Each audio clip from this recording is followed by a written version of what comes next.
The soldiers wrapped soap in a towel so that when they hit someone, no marks would be left behind. They quietly approached Jack's bed, quickly controlling his body with a blanket while he was off guard. Then they began to beat him mercilessly with the soap. Despite Jack's constant pleas, his teammates showed no mercy, lining up in turns to vent their frustration on Jack. Even Jack's only friend Mike joined in the brutal assault. That long night, Jack not only suffered military bullying but also saw the cold cruelty of humanity. From that moment on, Jack shed his previous honest smile. Facing the instructor's tricky questions, he could now answer with ease and became a sharpshooter, never missing a target. The instructor couldn't help but marvel that Jack seemed like a different person. Only Mike noticed Jack's abnormality because he began muttering to himself while holding weapons, his eyes often revealing a savage gleam. As the recruit training camp ended, the instructor started assigning everyone their duties. Just as Jack had expected, most of his fellow soldiers were assigned to comfortable departments, but he alone was sent to the dangerous front lines. Faced with this unfair treatment,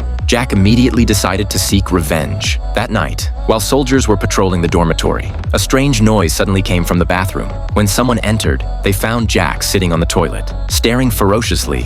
Mike was terrified because Jack was loading bullets. Sensing something was wrong, Mike urgently tried to stop him, but Jack had no intention of following orders. He suddenly stood up, shouting and repeating daily training movements. His massive screams instantly awakened all his teammates.